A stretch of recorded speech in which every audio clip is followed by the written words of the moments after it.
तुम लोग को हम शुरू करने जा रहे हैं फिजिक्स। चैप्टर का नाम है मोशन, पार्ट 1। मोशन हिंदी होता है गति। तो एक चीज बोलो, तो अभी तुम लोग बैठे हुए हो, तो कुछ समय के बाद पढ़कर चले जाओगे। क्या ये बोर्ड भी हम लोग के साथ जाएगा? नहीं न जाएगा? ये रूम नहीं न जाएगा? तो सबसे पहली बात ये बतला दे, फिजिक्स की दुनिया में हम लोग पिंड का प्रयोग करेंगे। पिंड का अर्थ किसी भी वस्तु को पिंड कहेंगे। इस मार्कर को भी पिंड कहेंगे, सूरज को पिंड कहेंगे, पृथ्वी को पिंड कहेंगे, मोटरसाइकिल को पिंड कहेंगे, चंद्रमा को, रेलगाड़ी को। पिंड का अर्थ हो गया पदार्थ। दुनिया में जो कुछ है पदार्थ है ना, जी केमिस्ट्री में पढ़ाए हैं। तो फिजिक्स की दुनिया में हम लोग पिंड का उपयोग करेंगे।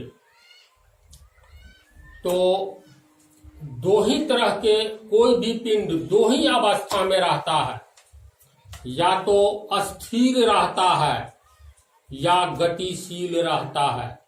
गति का इंग्लिश है मोशन, परिभाषा बतलाते हैं।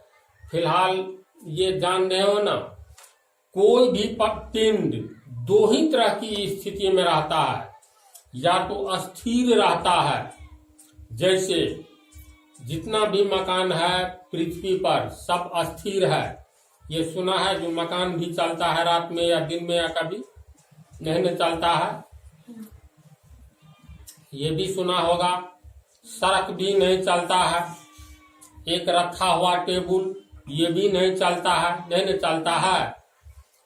तो जो वस्तु या जो पिंड समय के साथ स्थान नहीं बदलता है, तो हम लोग कहते हैं वह अस्थिर अवस्था में है। यानी अस्थिर का इंग्लिश रेस्ट में है। अस्थिर यानी विराम में है, अर्थात समय के साथ उसकी स्थिति नहीं बदल रही है।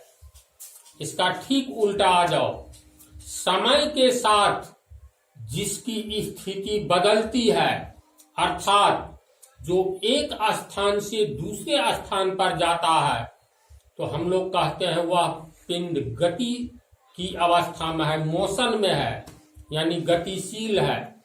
जैसे उड़ता हुआ पक्षी गति की अवस्था में रहता है ना, मोशन में।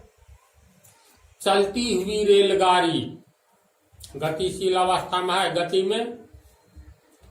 चलता हुआ मोटरसाइकिल, सड़क पर दौड़ता हुआ लड़का। अभी मान लो यहाँ है तो कुछ समय के बाद आगे रहेगा, फिर कुछ समय के बाद और आगे रहेगा, है ना इसी बात। रोशनी, तो रोशनी का तो ये हमेशा गतिशील रहता है ना।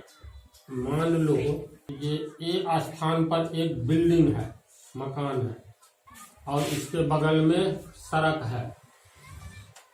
तो सड़क पर कोई भी गाड़ी जा रही है, मान लो कोई मोटरसाइकिल सवार लगातार अभी स्थान बी पर है, कुछ समय बाद यहाँ रहेगा, फिर कुछ समय बाद यहाँ रहेगा। इसका मतलब समय के साथ इसकी स्थिति बदल रही है ना।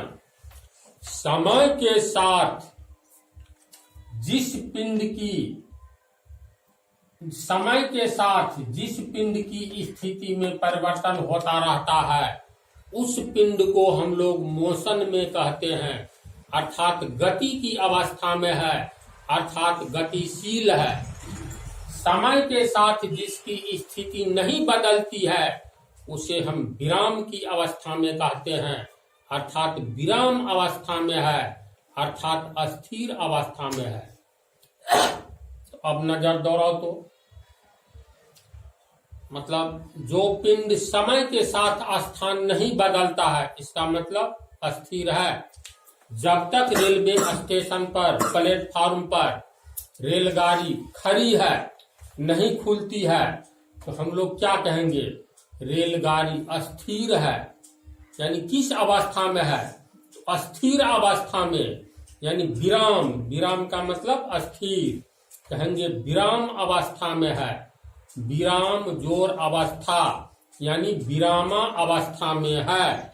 अर्थात समय के साथ उसकी स्थिति नहीं बदलती है। समझ गया?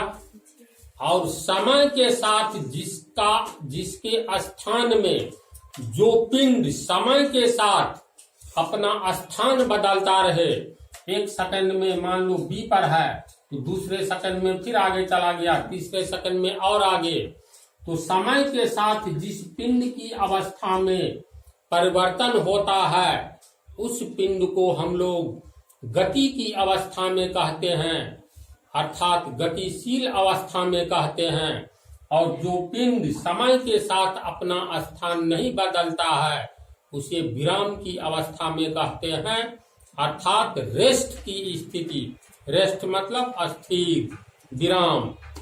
तो कोई भी पिंड हमेशा दो अवस्था में रहेगा, या तो विराम अवस्था में या गतिशील अवस्था में। तो मोशन, गति का अर्थ समझा? तो चलो परिभाषा लिखो। तो देखो, न्यूटन की गति का नियम, न्यूटन के गति का नियम, ये सब फाउंडेशन है, बेस है उसके लिए, समझा ना? इसीलिए नहीं समझने पर बोलना है।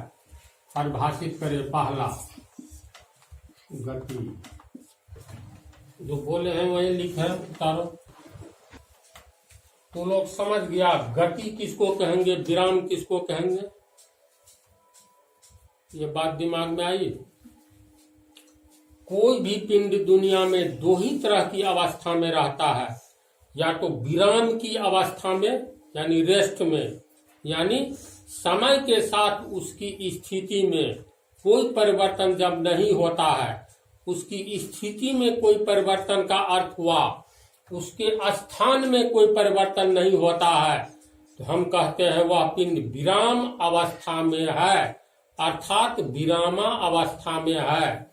और समय के साथ जिस पिंड की स्थिति बदलती रहती है, यानी स्थान बदलता रहता है, तो हम कहते हैं वह मोशन में है, अर्थात गति की अवस्था में है, अर्थात गतिशील अवस्था में है। ऐसा ही न होता है? दिमाग में लो ना, दो ही पोजीशन में कोई भी पिंड रहता है, तो इतना ही रहने दो। इससे आगे इस चैप्टर में बहुत कुछ है, चाल, वेग, एक्सेलरेशन, त्वरण, फार्मूला सब है, S बराबर UT plus half AT square, बहुत कुछ बतलाना है, रहने दो इतना ही।